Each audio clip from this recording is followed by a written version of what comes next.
the league does not support any party or candidate. Our object is to get as much information out to the people so they can make an informed vote, and that's our function. Tonight's debate is being recorded and will be made available to all of the local media. And unfortunately, we tonight did not have our voters' guides. They weren't available to us. So the local ones will be distributed around town in the libraries and different places. So they were, the local one was in the Sunday paper. So hopefully you benefit from that. It is that we had the league set up a vote 411, and you can go in and put your address in there and get a customized ballot of what it's going to be when you go to a vote, which would be very helpful if you're interested in that. And get it before vote411.org. I want to thank you all for coming tonight. I'm not going to stay here very long, but I want to thank all the league members that are here that are participating in setting this up and getting it going. So I'm going to go ahead and turn this over to our moderator, Kayleen Ray. Good evening.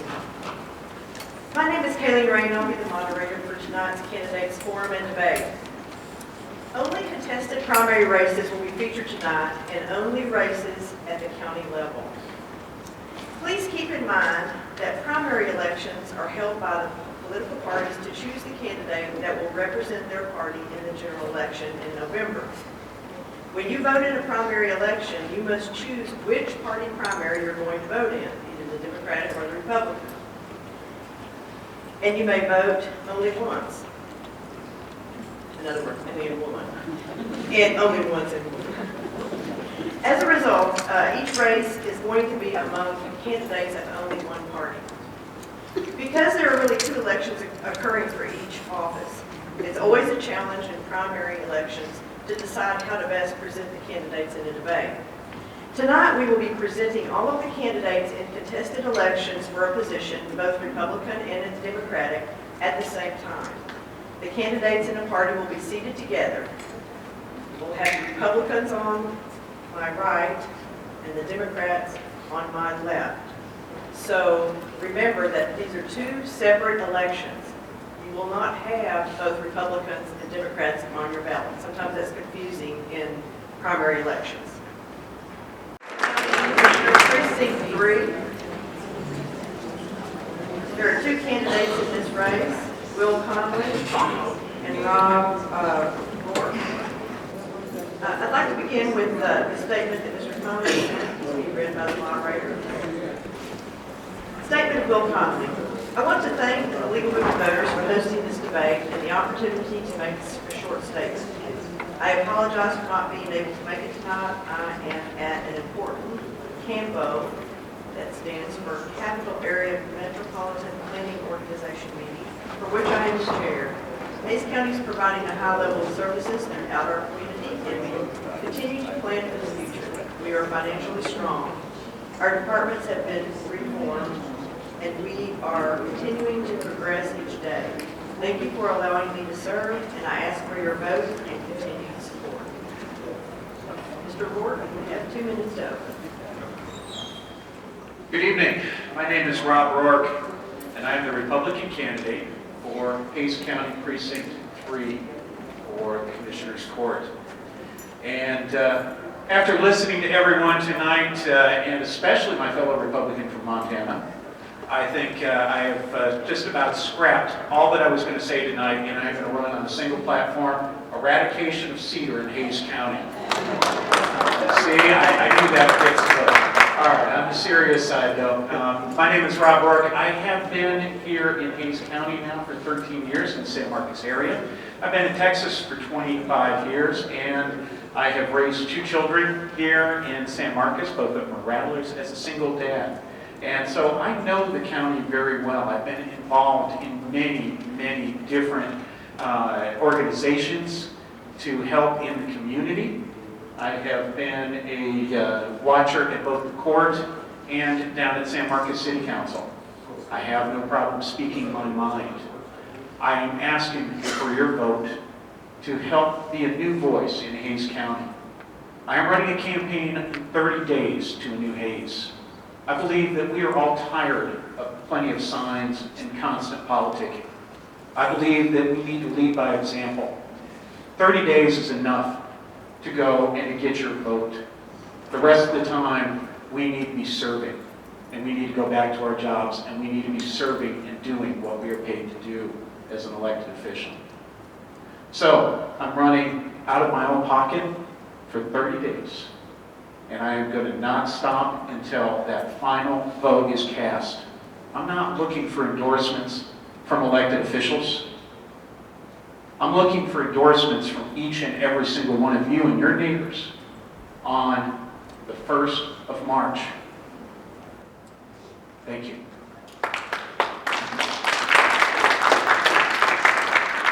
Begin with the first lead question.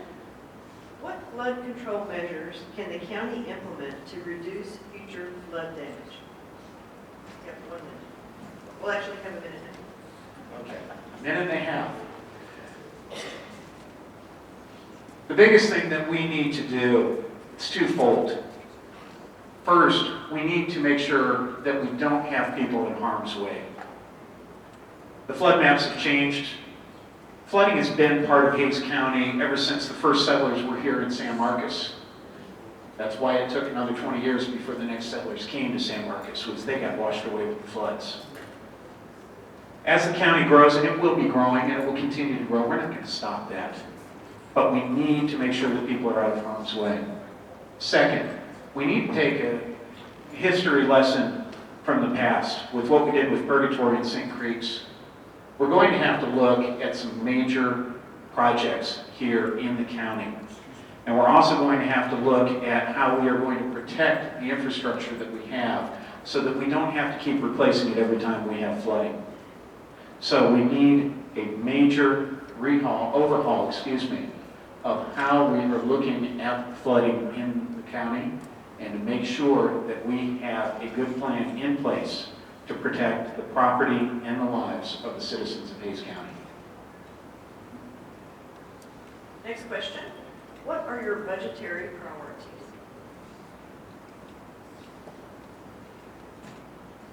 To keep within the budget. Now, that's a start. We don't do that. Now, we've got to make sure that not only do we stay within the budget, come in under budget, and start to keep lowering those budgets. Because guess what? We may keep hearing that the taxes are the same. Yeah, we haven't raised your taxes. Well, no. But guess what? Every single one of you in this room is probably paying more in property tax every single year. So guess what? The county's getting more money because your property rates are going up. I know we can't do anything to solve that from the county level.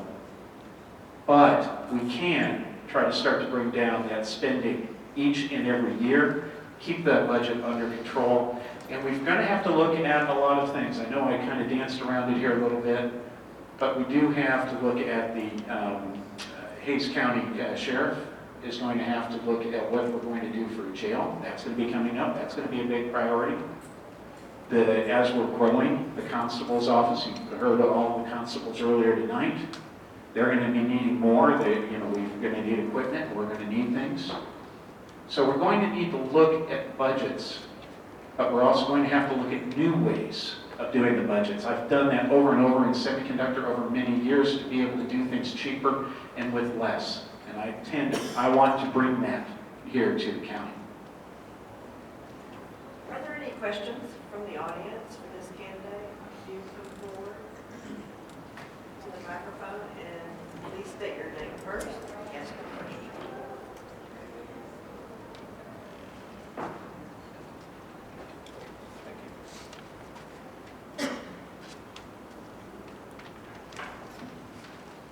My name is Dan Lyon. I live in the country estate, Hays County.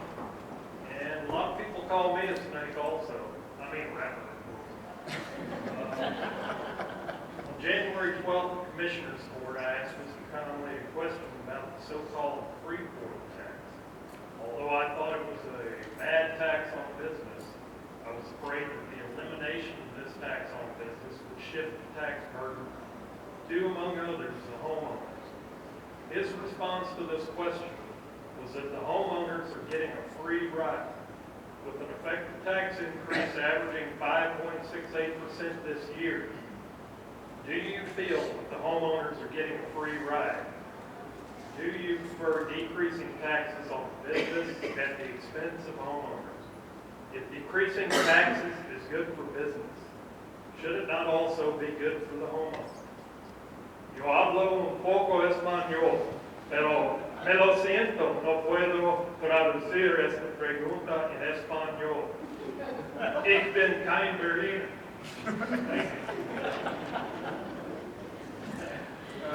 Prendo más español y hablo español. I am not going to sit here and try to butcher me trilling an R. Those of you that know me and my friends, you'll say, yes, please don't do that. Dan, thank you very much. Let me answer this very quickly. That the tax burden should be the same for both businesses and homeowners.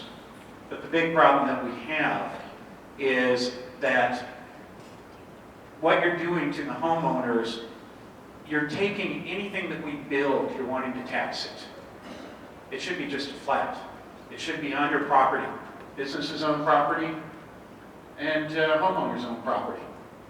Not on what you do with that property, not building into a house, not building in business, not making that more, because what we want you to be able to do is to spend that money. We want you to be able to hire more people. We want to bring business here, but not on the backs of the homeowners. It should be a shared burden to answer your question, Dan. Are there any other questions from the audience? Your name, please. Yeah, hi Rob, Matt over here. I'm glad you're talking about the appraisals. One of the things that I've noticed a trend since 1982 when the Constitution was adopted, was amended to place the appraisal system in the central appraisal districts. We have shifted away from pure citizens serving on that central appraisal district board of directors to basically people who hold positions within local government, who everybody here would say they have a vested interest in taxes going up without paying the political cost. Would you support putting pure citizens on the Central Appraisal District Board of Directors? Thank you for that question, Matt. Yes. You know, all of us, I am a constitutional Republican, and I believe that it goes back to that you have to answer to the citizens. And whenever you have more layers that we create, and we do this in government all the time, where we appoint people, and then those people appoint people. Well, if you don't have that accountability, especially when it comes to your taxes, especially when it comes to your appraisal districts. This year, there are more people that have challenged those appraisals than at any other time in recent history. And that's good, because people are actually waking up and saying, yes, I can challenge that. It's also telling you that we probably have a system that's out of control. So yes, Matt, I do agree with that, that we do need to have some responsibility on the boards and not just appointing. Any other audience questions? Take one more. My question's about debt. Name, please. Oh, I'm sorry. Sam Brandon, San Marcos. My question's about debt. The county debt currently sits about $360 million. It was a little over a year ago, your opponent walked into the Commissioner's Court with a proposition to pass a $180 million bond without going to the voters. I want your perspective on passing debt without going to the voters, and hopefully we'll feel good about that. Thank you. Well, when the Austin American Statesman asked me about why I got into this race, I said, well, I'm not really running against my opponent, but listen, I'll tell you what, if there's two things that I've got against my opponent, it is, one of the big ones was that he voted for the Hays County Justice Center without taking it to the people. Anything that large needs to be taken to the people. And another one of my interviews this last week, they asked about with the jail, whether I wanted to agree with spending money for the jail. I said, we need to see that no matter what, any money that goes onto a bond needs to go before the people. Because you're right, Sam, we are one of the most indebted counties in the state. And it's not just at the level of the county. also for our school districts and also our local, so it just is all compounded. So it's got to stop somewhere. And then we've got to all wake up and say, you know, we're alcoholics here. We're deadaholics. Thank you. One more question.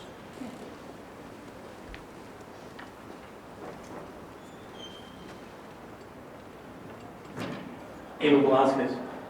Question for you, sir. About a year and a half ago, the current judge said the county had 3 times as many reserves as it needed to have. He touted this, what that he had accomplished. But when I was there, our requirement for reserves were $34 million, so we have about $100 million in reserves that we shouldn't have. The question for me to you is, as the new county commissioner, would you advocate or would you vote for giving the taxpayers a rebate of the $64 million that we don't need?